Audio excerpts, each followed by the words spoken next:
బాలబడి యూనివర్సిటీ మంచి భవిష్యత్తు కోసం తెలుగు విద్యార్థులు ఇష్టపడే యూనివర్సిటీ. కాల్ 9059052378 9059052379.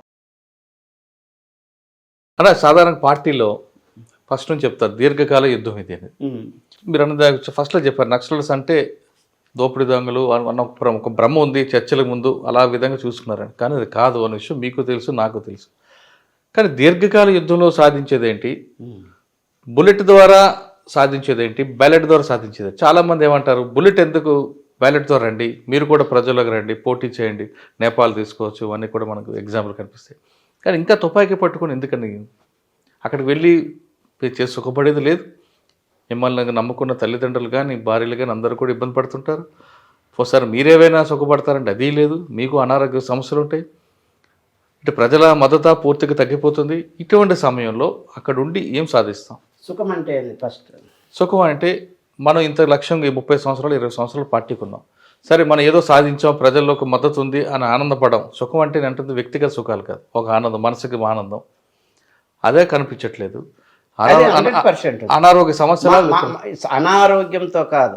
ఈరోజు మన సాయిబాబా ఆయన జైల్లో చనిపోయాడు, ఆయన కాళ్ళు లేవు, ఆయన సుఖపడినాడు, మానసిక సుఖం. ఈరోజు నేను బాధపడుతున్నాను, నేను రోగినైనా అరే దాన్ని ఇడిచిపెట్టి వచ్చినానే అనేటువంటిది. నా కళ్ళెదురు జరుగుతున్న అన్యాయాన్ని నేను ఎదిరించలేకపోతున్నా, మాట్లాడలేకపోతున్నా, మాట్లాడితే తప్పుడు కూడా అవుతున్నా. అప్పుడు మాట్లాడండి. మీరు పార్టీ నుంచి బయటకు వచ్చి రాజకీయ పార్టీ పెట్టి ముందు వెళ్ళొచ్చు కదా బ్యాలెట్ ద్వారా. ఎట్లా, ఎవరు వెళ్ళినారు? వెళ్ళొచ్చు కదా అంటున్నావు. ఇప్పుడు నువ్వు ప్రచండ ఏమైంది నేపాల్లో? ప్రచండ నిలబడిందా? అవును, నిలబడిందా? నిలబడలే. మేమనేది దీర్ఘకాలిక పోరాటం అంటే ప్రజలను చైతన్యవంతం చేయడం. సింగిల్ షాట్తో విప్లవం రాదండి, ప్రజలు చైతన్యం కావాలి. పై మీద పెడితేనే కరెక్టే. ప్రజల చైతన్యం వస్తే అదే మీకు దీపంగా ముందుకు వెళ్తుంది మీరంటారు, ఆ దీపం వెలుగులో ముందుకు వెళ్దామని. కానీ ప్రజల చైతన్యం కావట్లేదు. ప్రజలు ఆధునికం వైపు వెళ్తున్నారు, వాళ్ళు అభివృద్ధి వైపు వెళ్తున్నారు, వాళ్ళు ఎంచుకున్న మార్గం కూడా డిఫరెంట్ టెక్నాలజీ వైపు వెళ్ళిపోతున్నారు కదా. ఎప్పుడు ఎంతవరకు ఉంటుంది ఇది? సంక్షోభం రాదా? ఈరోజు విప్లవం అంటే నేను కూడా ఇదే మాటే చెప్పిన. ఏదో ఢిల్లీలో పోయి ఎర్రకోట పైన ఎర్రజెండా వేస్తేనే విప్లవం రాదు. 2 క్లాసు సిద్ధాంతం పోయింది. ఫస్ట్ నైట్లో ఒక కామందులు తెలంగాణలో జరుగుతున్నటువంటి గడిల్లో జరుగుతున్నటువంటి దోపిడీలు పోయినాయి. ఇవన్నీ ఎక్కడి నుంచి పోయినాయి? ప్రజల చైతన్యం అనేటువంటిది ఏదో ఒక పార్టీ 100-150 సీట్లు గెలిస్తేనే ముఖ్యమంత్రులు అయితేనే అది కాదు. ప్రజల చైతన్యాన్ని తీసుకు ప్రజల చైతన్యం అంటున్నారు. ప్రజల చైతన్యం వస్తుంది, ఏ దిశగా కావాలో ప్రజలకు చైతన్యం ఆ దిశను మర్చిపోయి అంటే ఎంచుకున్న లైన్ పాత లైన్మే మీరు ముందుకు వెళ్ళడం వల్ల పార్టీకి ప్రజలకి మధ్యన గ్యాప్ వచ్చిందని వాస్తవం కదా.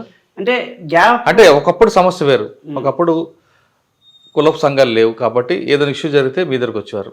భూ సమస్య ఉండేది, భూ సమస్య ఉండేది, ఇప్పుడు అర్ధ భూ సమస్య అయింది. ఇప్పుడు కుల సంఘాలు పెరిగిపోయేటట్టు పార్టీకి ప్రజలకి వచ్చినాయి కుల సంఘాలు మీ దగ్గర నుంచి వచ్చాయి. కానీ ప్రతి ఒక్కరు కూడా కుల సంఘాలకు వెళ్తున్నారు. కుల సంఘము, దళిత సాహిత్యము, కుల సంఘము, పీపుల్స్ వార్, నక్సలైట్ ఉద్యమం, చుండూరు చూసుకో, కారం చేడు చూసుకో, బ్యాక్గ్రౌండ్ ఇస్ ద సాయుధ పోరాటం. ఈ చైతన్యం ఈరోజు మందకృష్ణ మాది ఎక్కడి నుంచి వచ్చినాడు? విప్లవ విద్యార్థి సంఘం నుంచే కదా. ఎక్కడి నుంచి వచ్చినాడు? కుల సంఘాలు కానీ ఇవన్నిటికీ కులాలను ప్రోత్సహించినటువంటిది, కులాన్ని చైతన్యవంతం చేసింది. కులం అంటే అణచివేత కులాలు, పీడిత ప్రజల పక్షాన నిలబడినటువంటిది ప్రజా ఉద్యమం అని మీరు నమ్ముతున్నారు. కానీ ప్రజలు మాత్రం కులం గురించి పట్టించుకోవట్లేదు. ప్రజలకు కావాల్సింది ఇప్పుడు మౌలిక సదుపాయాలు, టైంకి కావాల్సిన భోజనం, అభివృద్ధి కావాలి. ఏ ప్రజలు ప్రజలంటే ఏ ప్రజలు? మీరు అన్నటువంటిది ఒకటైతే వాస్తవం, ప్రజలకు ఉద్యమానికి గ్యాప్ అనేటువంటి. ఆ గ్యాప్ కారణం ఏంటి అంటే ఎంచుకున్న లైన్ అనేది పాత లైన్ కాదు. ఇప్పుడు ఒక సమస్య ఉంది, సమస్యకి ఇప్పుడు పరిష్కారంగా వెళ్తుంది పార్టీ. ప్రజల్లో చైతన్యం తీసుకురావడం తప్పనిసరి చేస్తుంది. ఈరోజు ప్రజల్లో ఆ మాత్రం చైతన్యం వచ్చిందంటే పార్టీయే కారణం, అందులో ఎలాంటి డౌటే లేదు. కానీ ప్రజలకు ఇప్పుడు కొత్త సమస్యలు వస్తున్నాయి.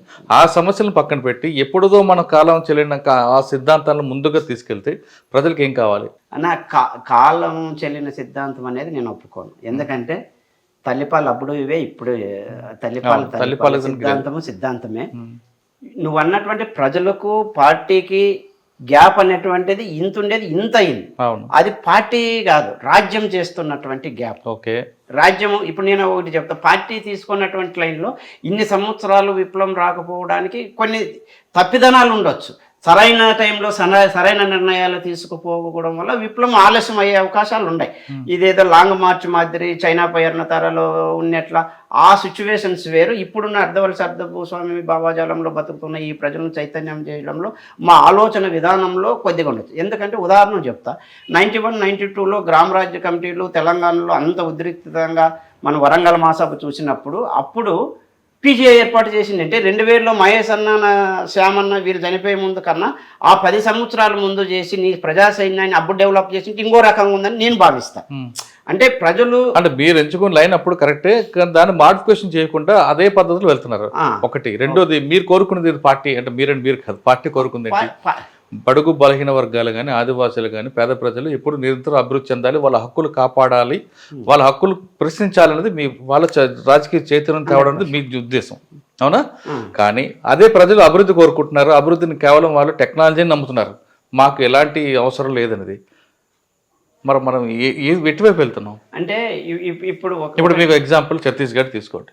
ఛత్తీస్గఢ్ ఉద్యమం నడుస్తుంది. అక్కడ పార్టీ దేనికి వస్తుంది? అక్కడ ఆదివాసీల అభివృద్ధి కోసం ఉంది. ఆదివాసీ అభివృద్ధి అంటే మౌలిక సదుపాయాలు కల్పించడం, వాళ్ళకి రోడ్లు వేయడం, వాటితో పాటు వాళ్ళ రాజకీయ చైతన్యం కల్పించడం. స్వతంత్రం వచ్చి ఎన్ని ఏళ్ళు అయింది? స్వతంత్రం వచ్చి ఎన్ని ఏళ్ళు అయింది? దాని గురించి మాట్లాడతాను. మీరు కూడా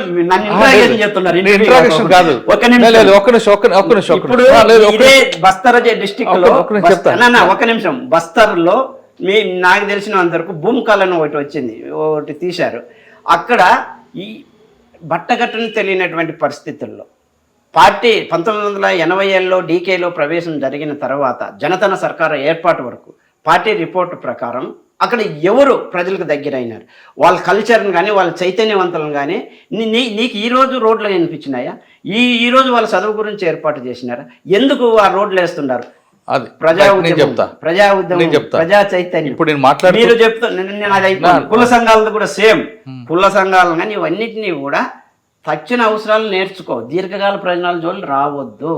రైట్, అయిపోయింది. నేను మాట్లాడొచ్చా? మాట్లాడు. నేను మాట్లాడుతుంది నేను ప్రజల్లోంచి వస్తున్న అనుమానాలు మాట్లాడుతున్నా తప్ప ఇది నా వ్యక్తిగతంగా మాత్రం కాదు. ఓకే, నేనేమంటున్నా, మీరు జనతన సర్కార్ తీసుకోండి. ప్రజలకి మీరు వ్యవసాయం నేర్పుతున్నారు, పిల్లలకి చదువు నేర్పారు, ఇక్కడ బాల సంఘాలు పెట్టారు, అదంతా బాగుంది. కానీ అక్కడితో కాదు కదా, వాళ్ళు ఇంకా ముందుకు రావాలి కదా. బాల సంఘాలు పెట్టారు, పార్టీకి ఇంటి నుంచి ఒక్కొక్క వ్యక్తి రావాలన్నారు, పిల్లలకి చదువు నేర్పిస్తున్నారు. ఆ చదువు 7th క్లాస్ వరకు 10th క్లాస్ వరకు ఇంకా ముందుకు రావాలి కదా, అక్కడితో ఆగిపోకూడదు. ముందుకు రావాలంటే వాళ్ళు ఎక్కడ రావాలి? బయటికి రావాలి. బయటికి రావాలంటే ఇక్కడ మీకు రోడ్లు కావాలి, కరెంటు కావాలి, టెలివిజన్ కావాలి. ఇవన్నీ కావాలనుకుంటే అక్కడ అభివృద్ధికి ఆటంకం మావోయిస్టులు కల్పిస్తున్నారని ప్రభుత్వం అంటుంది.